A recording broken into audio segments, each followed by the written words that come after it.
You know what's interesting about Florida football right now? If you've watched at all over the past few years, there have been noticeable strengths and weaknesses. And I think a lot of what Florida hasn't done so well in years past is kind of starting to flip in favor of being their strengths. The defense seems to be on the come up. That's what they believe inside the building. The culture is seemingly changing. It's increasingly healthy on from, my outside perspective. We can see that the recruiting woes of late are starting to vanish. They have visibly kind of taken a step forward and they have a top three class. So now you're looking at and seeing aspects of this team that kind of were a concern. That's what Florida's banking on for this 2023 season. And I talked about it in last episode. The state of Florida's football program is trending in the right direction. But the question isn't if it's trending in the right direction, it's how fast can they get there? And I know there's expectations that need to be set, and there's a timetable for all of this, and you don't want to kind of build something up very quickly just for it to tear down. But can some of those pieces, some of those, things that I just talked about, some of those aspects of the team that are starting to look better than they have in the past, be Florida's ticket to illustrating that growth in 2023? I think it's up to the first one I named. It's up to the defense, a new look defense led by a new piece. But before we get started, before we get into all that, I just want to say make sure to like this video, subscribe to the channel, and smash that notification bell. Tell your friends so we can get this thing popping. This is Carroll's Cadence. My name is Brandon Carroll, and I'm ready to get this thing going. I am the lead reporter at allgators.com and your host here at Carroll's Cadence, a show dedicated to covering Florida football, basketball, and recruiting. And I'm telling y'all, Carroll's Cadence is coming out of nowhere like I'm Randy Orton because I'm hungry. And like a viper, I'm ready to strike. Yeah, man. Let me talk to you about the defense. Shout out to LA Knight. If y'all can't tell, I'm a big wrestling fan by the last 15 seconds. That I don't know what's going to tell you. But anyways, let's get into the defense. There's a new guy. There's a new guy at the helm here at the University of Florida, leading Florida's defense, and his name is Austin Armstrong. He was 29 when he got hired. Recently turned 30. Youngest coordinator in Power 5 college football, and I think a lot of what he brings to the table it shows. It shows that he is this youthful, energizing defensive coordinator that can really bring some juice back to Florida's defense, which hasn't been a lot of juice in the defense. If that has been any, if it's been hard to see, I don't know what you've been watching. Anyways, that aggression, that energy, it's coming back. The lifelessness, I don't think that maintains this year. You saw last few years, they went from 74th in total defense to 73rd in 2021 to 87th last year. And it's just been one thing on top of another. And it has just snowballed into being one of the worst units in college football. Lapses in communication forced Florida to play scared, which ultimately resulted in their inability to get off the field. Third down woes, struggle against running quarterbacks, and just a assortment of things that they have just been bullied by against other teams throughout the past 3 seasons. Really, it started with Todd Grantham, obviously huge fall off from 2019 and 2020, continued into 2021. Obviously, once he got fired, there wasn't much that was going to change. Had that just shootout with Samford in Ben Hill Griffin Stadium, which is just so uncharacteristic for a Florida team to go toe to toe with a team like that. At least it was. It might be, I think that there's signs that they're pointed in the right direction, but you look back on the last few years and it can be murky. There's some murky waters that they've been through. And so now you're just I know I just mentioned that they kind of played scared at times. That's never a good thing, ever. When is consistently or just being conservative, kind of out of fear, ever benefited anyone, any team, ever? I've seen a lot of teams fumble away games because they don't want to lose the game. They want to play, they're not playing to win anymore. They're playing not to lose. And that's never the answer, ever. You got to foot on the gas until the fourth, clock strikes zero in the fourth quarter. And I'm a firm believer in that. I've seen so many teams fumble away games. My Jaguars did it in the AFC Championship game in 2017. If y'all don't know me, I'm from Jacksonville, big Jaguars fan. Uh, it's not the answer ever. Never, ever is playing conservative the answer. Oh, sorry about that. I just had to get that off my chest real quick. Something that when I was doing some research for this, I kind of realized like that's something that clicked. It was like, oh, they were not good and they're playing scared, especially last season. Um, but ladies and gentlemen, the Gators defense was no bueno last year. It's been no bueno the year before.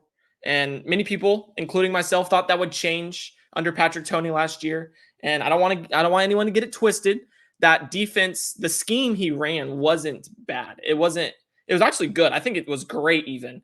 And we'll see a similar look of what Florida does this season with a heavy dose of the creeper and simulated pressures that they like to pair with a base cover three.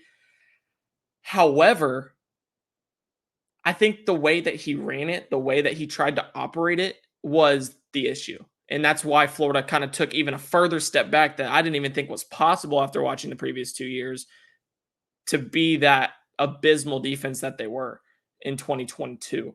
So if you take a look at what Florida's defense, did a season ago, it looked like they were kind of trying to fit square pegs in round holes. And by saying that, I just mean that there wasn't any desire to kind of cater to what Florida had. Because if anyone watched my first show, I made it very clear Florida did not have a lot.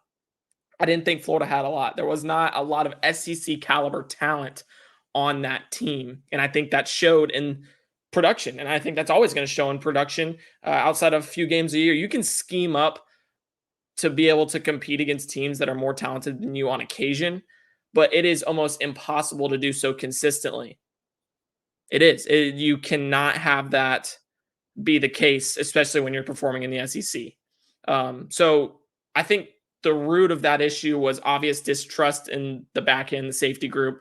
I don't think there was a lot of kind of comfortability in putting guys staying in their lanes and kind of playing their zone in that back end with Trey Dean and Rashad Torrance back there. I think that ultimately resulted in Patrick Toney trying to play in like a soft shell drop coverage, which I don't know if anybody knows this, but Florida does have Jason Marshall on the field, Jason Marshall Jr., one of the best cover corners in college football this upcoming season, one of the best press man coverage corners in college football this upcoming season, and they were making him play with cushion. I'm not an expert. I don't want to sit here and act like I'm a veteran coach, but to me that doesn't seem like a recipe for success. But I think that changes under good old Austin Armstrong. And it's because he's going to drop the hammer. I think that he's going to kind of take what Florida did last year. He's going to use the parts that were good and he's going to rid the parts that were bad. And he's going to drop the hammer on teams. And not only should it be fun to watch, but I think that he can match the strengths of this defense as a whole to its players. And I think that comes with a lot of pressure. If you watch the spring game, he sent a lot of different pieces, and a lot of the time it was just four rushers. It wasn't anything excessive. It's not like he was sending 8 dudes or kind of playing engage 8 like he's playing Madden. No, it was 4 guys, but it was coming from all over the field. You'd see corners come in and them drop an edge rusher, which I think is going to happen pretty consistently. I think you're going to see guys like Prince William Mielen and other edge rushers, other edge pieces in that reinvented F end jack type dynamic that Mike Peterson's taken on this season. I think we'll see a lot of that with them sending corners, them sending linebackers like Shamar James, even Derek Wingo when he is fully healthy and back at middle linebacker. So there's just some things that are going to change this year. And I think that ultimately puts the secondary in the best positions to make plays in front of them. We've seen a lot of them making plays in front of them in the years past, but 1, they've had a tackling issue, and 2, they've allowed it to happen past the sticks. And I think with them being able to play more aggressive, we're going to see them kind of scoot up towards the line of scrimmage. And then you're going to see the first and second levels and the big boys up front in the trenches And then that second level in with the linebackers led by Shamar James as the most, with the guy with the most talent. You're just gonna have guys flying all over the field, flying at the ball at a rapid pace. I expect a healthy rotation at all three levels. And I think the style ultimately helps Florida's defense take that step forward that they've been yearning for. And it lets them play free. It lets them play fast, physical, aggressive. I know those are terms that have been used to describe Florida's defense when it wasn't what it was in years past, but I think that's actually something that's plausible this year, not only because of the influx of talent that they've received from the last two classes. You're going to have a guy like Devin Moore across from Jason Marshall Jr. He's now a redshirt freshman, but he's had some early season reps and experience that he can carry into this season. You're going to have Shamar James, obviously. You're going to have the guys in the back end, Miguel Mitchell and Kamari Wilson, not to mention the freshmen that are going to step into the fold. And they've just kind of mixed and matched to really create what this defense is going to look like. And I think that can really bring a healthy rotation to the field, and also allow them to just fly after the ball, which is exactly what you want in any defense. If they're getting after the ball quickly, if they're swarming to the football, there's going to be plays that can be made, not only in turnovers, but just making stops. And I think it's the time for a lot of guys to shine. But I'm looking at Shamar James and Prince Milan to be the two that really stand out from those first two levels. And then you can allow the guys like Jason Marshall Jr. to just do what he does best and work, because he's a dog. All right. Jason Marshall Jr. is a dog.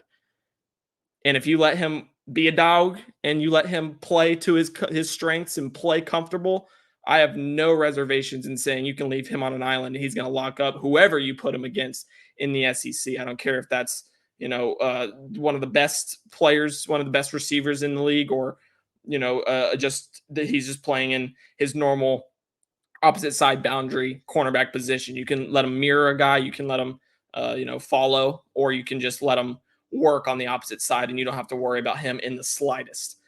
But I know that there's going to be questions about how this defense operates.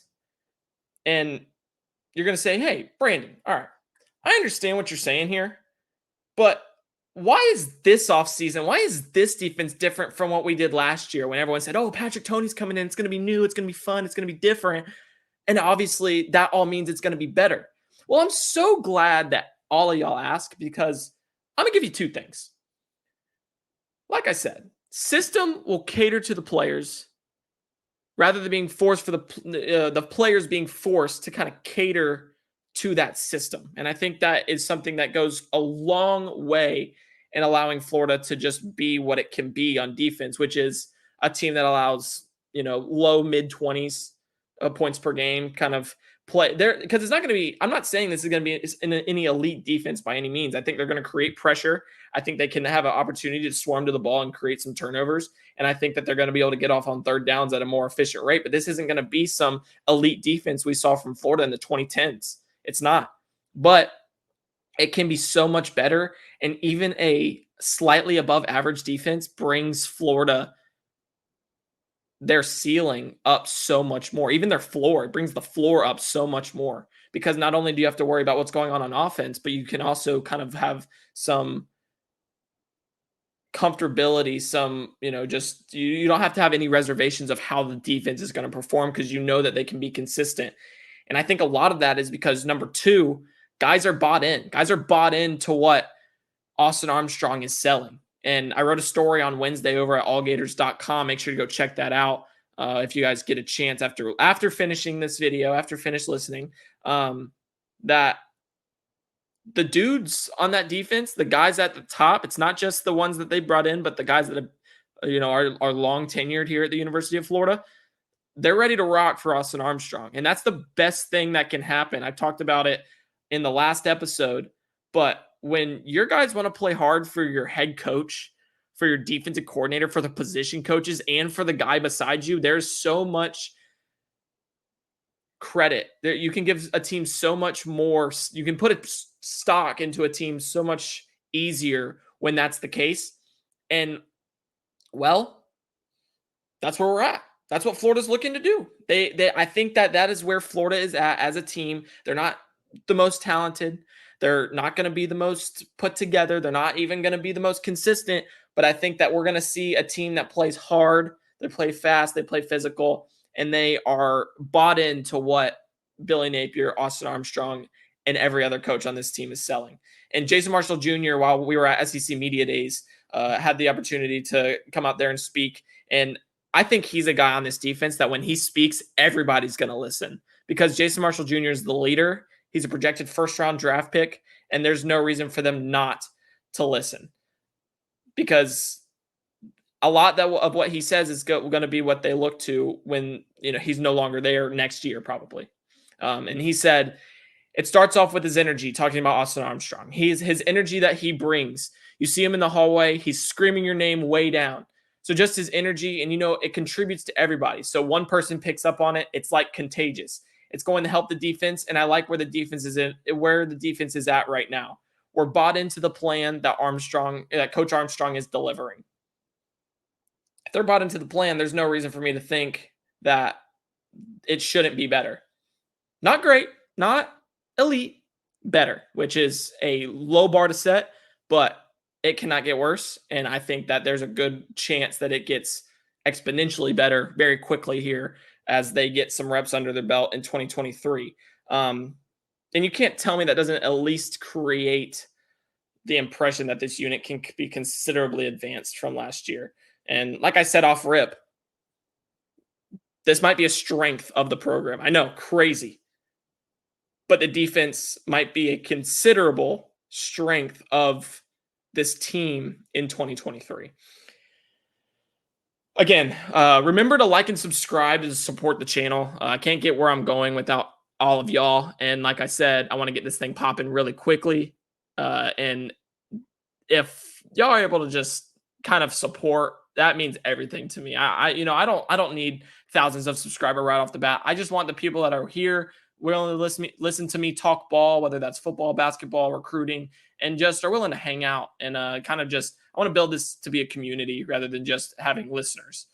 So just like and subscribe, support the channel, and I'd really appreciate that for all of you to do so. But I will say that as we get closer to what this defense can be, what this team can look like in 2023, we haven't even began fall camp yet. We haven't gotten a taste of how they've progressed even from the spring, just throughout their summer workout regimen and things like that.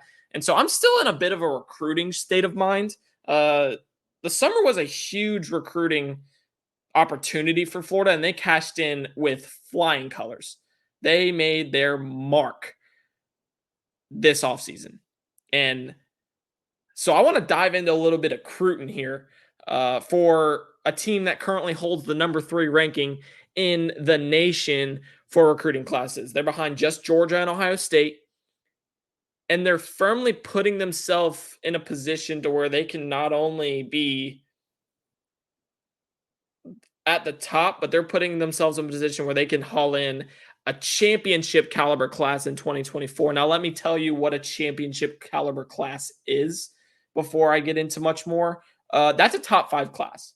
If you go and look at what teams have pulled in top 5 classes consistently over the past 5 or 6 years, those are the teams at the top of college football. Now, I'm not saying there are teams that are it's not necessarily saying that's the only way to get there, because there are teams that you see right now coming into this year that haven't been pulling in those top 5 classes, but the ones that are legitimately competing year in and year out are the ones that are not only dominating on the recruiting trail, but being able to make things happen in the portal and also being able to make it all put it all together on the field. And that's where Florida's, in 2024, Florida's taking step 1 of a multi-step process to being able to field a championship product with a top 3 class at the moment. Something that will probably stick within the top 5 if they keep all these pieces. And so to put it simply, Florida's getting some absolute dogs in the mix to head into this program next offseason. And there are some dudes. You got DJ Lagway, Xavier Filsame, Jamonte Waller, Miles Graham, and one of my favorites, Amaris Williams, kind of highlighting this class, so on and so forth. Dogs, all of them. I think that they have a very talented class with the pieces that they've been able to kind of put together. And I just want to preface and get this out of the way before I get comments saying like, yeah, well, nothing means anything until they sign, which is 100% true. I don't want to make it seem like I don't think that's true. That's 100% true. But if you're going to sit there and tell me that you think that this class is going to fall apart just because of whatever happens in the ensuing months in Florida season, I'm here to tell you that you're wrong, because you think that these kids don't honestly understand what this season could be. They're in the mix because they want to help change this program. They're not there yet. They know they're not there yet. So the program can't be changed until that talent gets kind of brought in. It gets brought in. And so out of the 21 recruits currently there, I guarantee you that most, if not all of them, understand that they won't be joining the fold of a 10-win team. They won't be joining the fold of a contender, anything like that. This is a team 2 years in a row that have gone 6-7. So if you're telling me that they have another subpar year, that this team's that these recruits are all of a sudden going to be like, oh wow, this team's not good. Yeah, no duh. They went 6-7 2 years in a row, and there's not much hope for it being turned around this quickly. That's not going to scare them away. They know what they're getting into. And as a result, I think that I would, if I were a betting man, which I'm not, I'd put money down on all of these 21 recruits currently in the class to sign to Florida. If not all of them, I think only one or two might drop. But it's a class that sits in the top 5, whether they go 6-7 or whether they find a way to go 12-0, which they won't. But it's just the sentiment. But that doesn't mean that they're done at 21. There's still room for them to push forward and kind of bring together, the added pieces that they need to really make this a complete class. And I just want to take a second to look at what are those pieces? Because sure, Florida has, like I said, some dogs all over the field right now in their recruiting class. They got quarterback, running back, wide receivers, a tight end, several offensive linemen, which they've done a great job of doing this year. A ton of defensive linemen. They've stacked up at most positions worth stacking up at.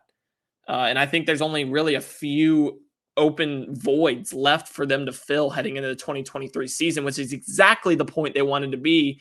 Because if you go and look at how they kind of aligned their official visit schedule, yeah, basically every kid visited this summer. If Florida was pursuing them, they have already visited the University of Florida officially.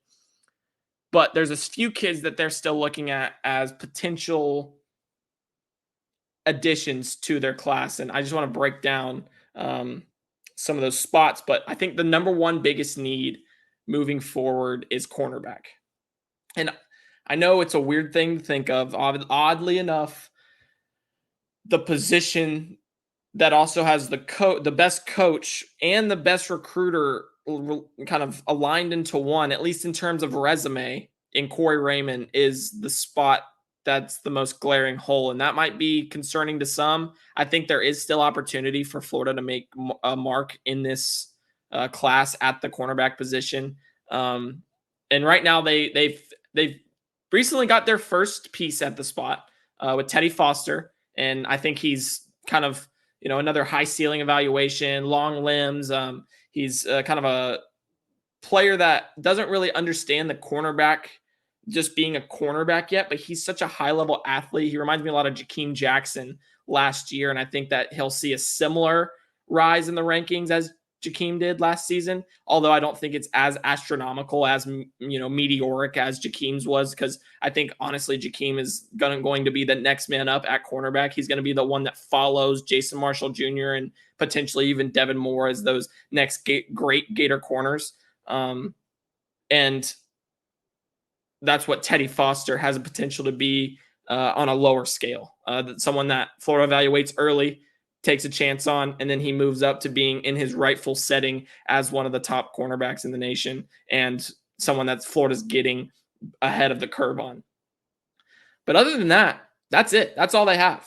And with Jason Marshall Jr., like I said, getting ready to head out the door, and several, there's other pieces that could be heading out the door after this season. Florida needs to replenish that position. They need to make their mark there. And I think that there's several pieces that they're still looking at. I know they love mainland defensive back Xavier Mincy, and I think they're also in a really good spot to land him. I do think there's been buzz elsewhere recently, but I'm still thinking that Xavier Mincy is in very well in play for Florida.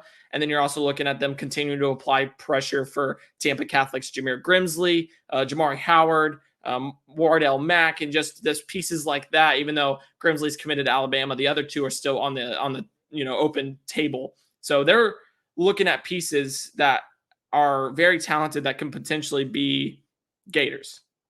They have the potential to grab a few of those names, and I think they grab two of them. They keep Foster, and then they grab two more to make it a three-man cornerback class. You have Josiah Davis and Xavier Filsame in the back end, so you have a five-man defensive back class, which can ultimately bring you to being able to kind of make a bigger mark at the boundary position next season or next recruiting cycle in 2025.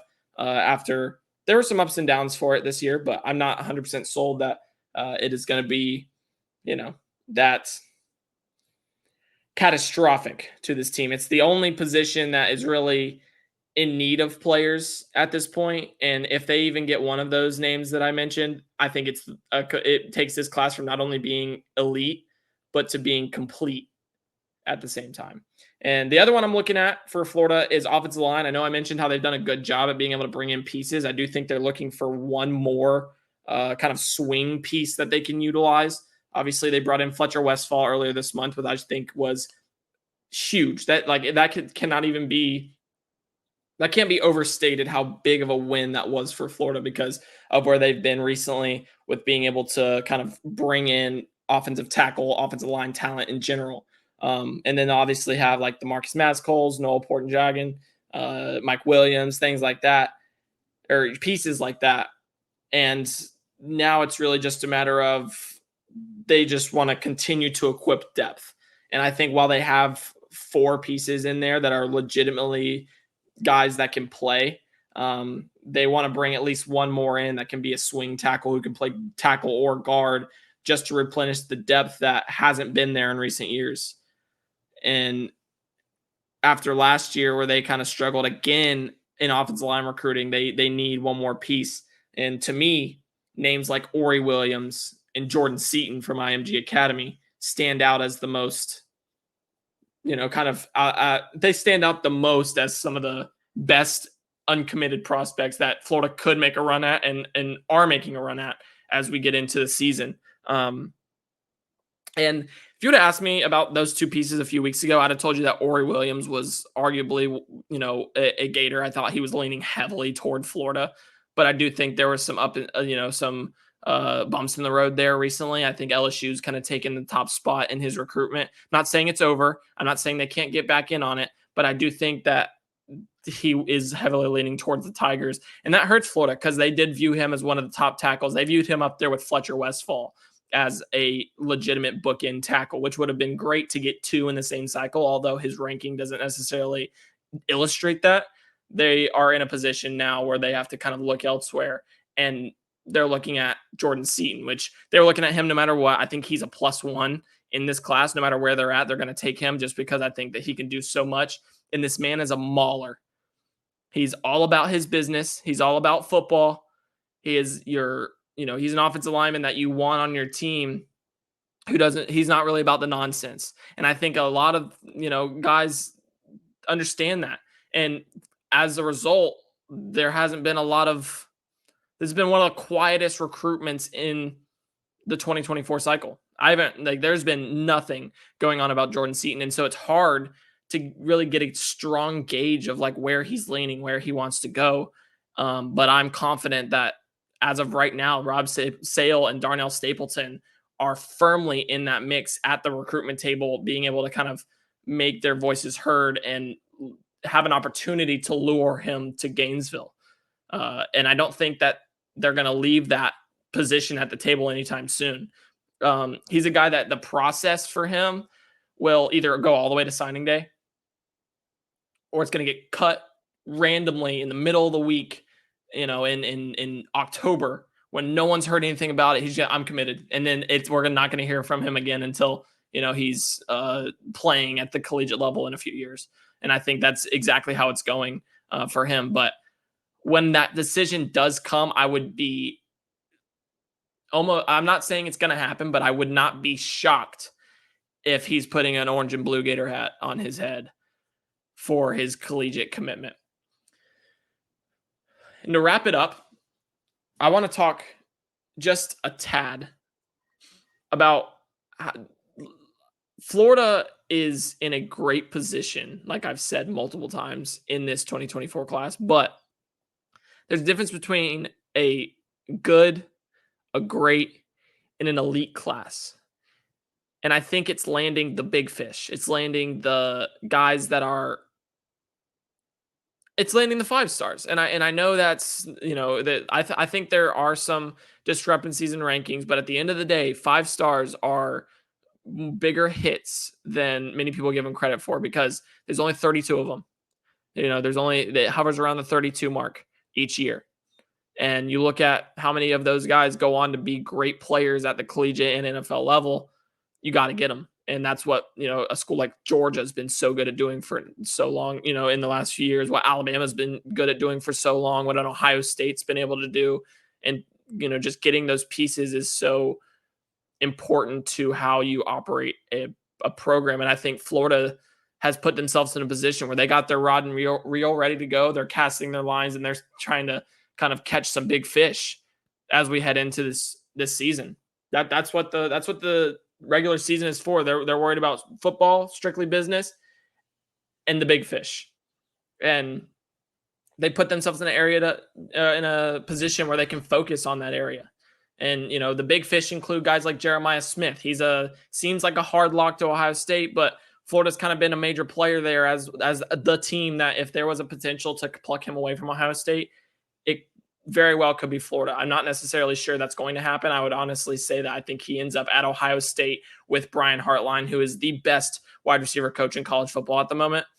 But you got a guy like him. You got a guy like Jordan Ross, who's uncommitted. That's kind of has rumored to be down to Tennessee and Florida, with Georgia still kind of crawling in the mix. But I think he's going to kind of continue his process, take visits into the fall, and really drag out what could be a major recruiting win for Florida if they're able to get that one. And then LJ McCray as well, another mainland guy, obviously. Teammates with Xavier Mincy, who Florida's looking at very heavily. And LJ McCray is the top defensive end prospect on Florida's recruitment board, on Georgia's recruitment board. I'm sure he's the top on Florida State's recruitment board, on Miami. He is the top defensive end. He is the guy at defensive end this cycle. And Florida right now is in a great position to land him. But they have to finish. They have to close. And those are pieces that will always have a spot in the class that they want to join. But Florida's got to force them to be able to join that ship if they're going to be able to compete at a high level the way that they want to. So I think there are a few guys I can think of that I'm gearing up to, see donning orange and blue as they prepare for fall camp and the season opener this time next year. But I'm going to keep that close to vest right now. I'm not going to necessarily say which guys that is, but I would say just one thing, keep your eye out. Because I think there are a few that are coming, or I don't want to say a few. There are pieces that Florida could be looking at that they are looking at, but they could be in a great position to land here, whether it's in the next few days or on signing day, to really close out this class. They want close to 25 kids in this class. I think that's the sweet spot, but I think we could end up seeing around 27, 28, depending on who ends up joining the fold. So yeah, man.